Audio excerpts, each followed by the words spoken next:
ರಾಜ್ಯದಲ್ಲಿ ಹೃದಯಾಘಾತ ಪ್ರಕರಣಗಳು ದಿನೇ ದಿನೇ ಹೆಚ್ಚಾಗ್ತಾ ಇದೆ. ಈ ಬಗ್ಗೆ ತಾಂತ್ರಿಕ ಸಮಿತಿಯ ಪ್ರಾಥಮಿಕ ವರದಿ ನೀಡಿದ್ದು ಅದರಲ್ಲಿ ಶಾಕಿಂಗ್ ಅಂಶ ಬಯಲಾಗಿದೆ. ಇಷ್ಟೇ ಅಲ್ಲ, ಕೊರೋನಾ ಲಸಿಕೆಯಿಂದ ಹಾರ್ಟ್ ಅಟ್ಯಾಕ್ ಆಗ್ತಾ ಇದೆಯಾ ಅಂತ ಸಿಎಂ ಸಿದ್ದರಾಮಯ್ಯನವರೇ ಅನುಮಾನವನ್ನು ವ್ಯಕ್ತಪಡಿಸಿದರು. ಈ ಬಗ್ಗೆ ಐಸಿಎಂಆರ್ ಹಾಗೆ ಏಮ್ಸ್ ಸಂಶೋಧನೆ ನಡೆಸಿ ಸ್ಪಷ್ಟನೆ ಕೊಟ್ಟಿದೆ.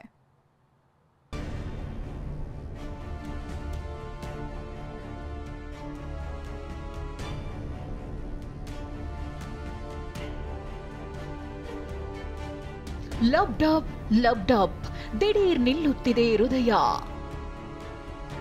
ಹಾಸನದಲ್ಲಿ 42 ದಿನಗಳಲ್ಲಿ ಹೃದಯಾಘಾತಕ್ಕೆ 26 ಬಲಿ. ಜಿಲ್ಲೆಯ ಜನರಲ್ಲಿ ದಿಢೀರ್ ಹೆಚ್ಚಿದ ಆರೋಗ್ಯ ಕಾಳಜಿ. ಹೃದಯಾಘಾತ ರಾಜ್ಯದಲ್ಲಿ ಹಾರ್ಟ್ ಅಟ್ಯಾಕ್ ಕೇಸ್ಗಳು ದಿನದಿಂದ ದಿನಕ್ಕೆ ಹೆಚ್ಚಾಗ್ತಾನೆ ಇವೆ. ಹಾಸನದಲ್ಲಿ 42 ದಿನಗಳಲ್ಲಿ ಹೃದಯಾಘಾತಕ್ಕೆ 26 ಜನ ಬಲಿಯಾಗಿದ್ದಾರೆ. ಇದು ಜಿಲ್ಲೆಯ ಜನರಲ್ಲಿ ಆತಂಕ ಸೃಷ್ಟಿಸಿದ್ದು ದಿಢೀರ್ ಆರೋಗ್ಯ ಕಾಳಜಿ ಹೆಚ್ಚಾಗಿದೆ. ಪಾರ್ಕ್ಗಳಲ್ಲಿ ವಾಕಿಂಗ್, ಜಾಗಿಂಗ್ ಮಾಡ್ತಿದ್ದಾರೆ. ಜಿಲ್ಲಾ ಕ್ರೀಡಾಂಗಣದಲ್ಲಿ ದೈಹಿಕ ಕಸರತ್ತು ಕೂಡ ಹೆಚ್ಚಾಗಿದೆ.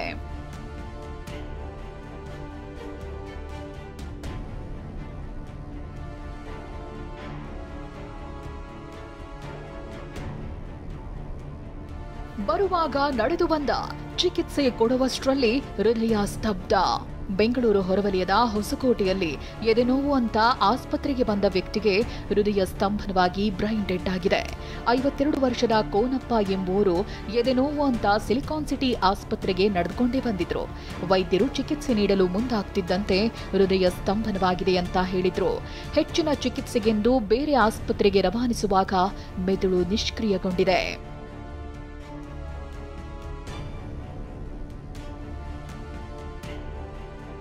ಎದೆನೋವು ಕಾಣಿಸಿಕೊಂಡ ಎಲ್ಲರಿಗೂ ಹೃದಯಾಘಾತವಾಗಲ್ಲ ಅಂತ ಹೃದ್ರೋಗ ತಜ್ಞ ಜಯದೇವ ಆಸ್ಪತ್ರೆಯ ಸೂಪರಿಂಟೆಂಡೆಂಟ್ ಡಾಕ್ಟರ್ ಕೆಎಸ್ ಸದಾನಂದ್ ಹೇಳಿದ್ದಾರೆ.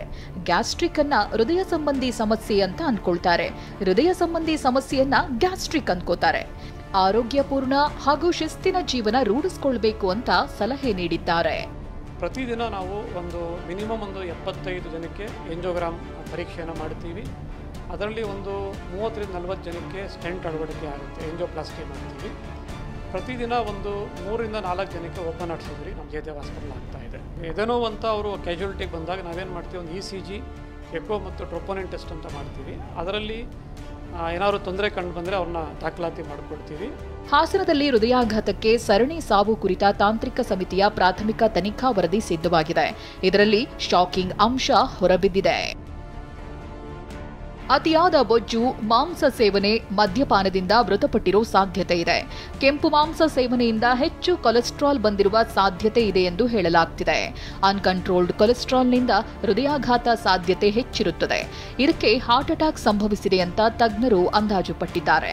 ಹೃದಯಾಘಾತ ಕೇಸ್ ತನಿಖೆ ನಡೆಸುತ್ತಿರೋ ತಾಂತ್ರಿಕ ಸಮಿತಿಯು 1 ವಾರದೊಳಗೆ ಸರ್ಕಾರಕ್ಕೆ ವರದಿ ಸಲ್ಲಿಸಲಿದೆ. ಇನ್ನು ಈ ಬಗ್ಗೆ ಜಯದೇವ ಆಸ್ಪತ್ರೆ ನಿರ್ದೇಶಕ ಡಾಕ್ಟರ್ ರವೀಂದ್ರನಾಥ್ ಪ್ರತಿಕ್ರಿಯೆ ನೀಡಿದ್ದು, ಪ್ರಾಥಮಿಕ ವರದಿಯಲ್ಲೂ ಲಸಿಕೆ ಕಾರಣ ಅನ್ನೋದು ಕಂಡುಬಂದಿಲ್ಲ. ಜೀವನ ಶೈಲಿ, ಆಹಾರ ಪದ್ಧತಿ, ಧೂಮಪಾನ, ಮದ್ಯಪಾನ, ಬಿಪಿ, ಶುಗರ್ ಎಲ್ಲವೂ ಕಾರಣವಾಗ್ತಿದೆ ಅಂತ ಹೇಳಿದ್ದಾರೆ. ಐಸಿಎಂಆರ್ ಸ್ಟಡೀಸ್ ಮಾಡಿದ್ದಾರೆ 2021ರಿಂದ 2023 ತನಕ. ಯಾರ್ಯಾರು ಲಸಿಕೆ ತಗೊಂಡಿದ್ರು ಅವರಲ್ಲಿ ಆ ಲಸಿಕೆಗೂ ಹೃದಯಾಘಾತಕ್ಕೂ ಏನು ಸಂಬಂಧ ಇಲ್ಲ ಅನ್ನೋ ಒಂದು ವರದಿ ಬಂದಿದೆ. ಹೃದಯಾಘಾತಕ್ಕೆ ಕೊರೋನಾ ಲಸಿಕೆ ಕಾರಣವಿರಬಹುದು ಅಂತ ಸಿಎಂ ಸಿದ್ದರಾಮಯ್ಯ ಆರೋಪಿಸಿದ್ರು. ಅದರ ಬೆನ್ನಲ್ಲೇ ಹೃದಯಾಘಾತಕ್ಕೂ ಕೋವಿಡ್ ಲಸಿಕೆಗೂ ಯಾವುದೇ ಸಂಬಂಧ ಇಲ್ಲ ಅಂತ ಕೇಂದ್ರ ಸರ್ಕಾರ ಸ್ಪಷ್ಟಪಡಿಸಿದೆ.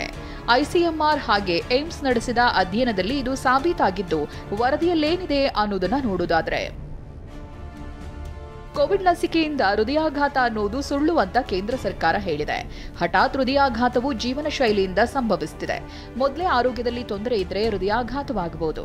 ಕೊರೋನಾ ಲಸಿಕೆಯಿಂದ ಹೃದಯಾಘಾತ ಆಗುವುದಿಲ್ಲ. ಕೋವಿಡ್ ಲಸಿಕೆಗೂ ಹೃದಯಾಘಾತಕ್ಕೂ ಸಂಬಂಧವಿಲ್ಲ ಅಂತ ಐಸಿಎಂಆರ್ ಏಮ್ಸ್ ಅಧ್ಯಯನದಲ್ಲಿ ಮಹತ್ವದ ಅಂಶ ಬಯಲಾಗಿದೆ. ರಾಜ್ಯದಲ್ಲಿ ಹೃದಯಾಘಾತದ ಸಂಖ್ಯೆ ಹೆಚ್ಚಾಗ್ತಿದ್ದು, ಆದಷ್ಟು ಯುವಜನರು ಆರೋಗ್ಯಯುತ ಜೀವನ ಶೈಲಿ ಅಳವಡಿಸಿಕೊಳ್ಳಬೇಕಾದ ಅವಶ್ಯಕತೆ ಇದೆ. Bureau report, TV9.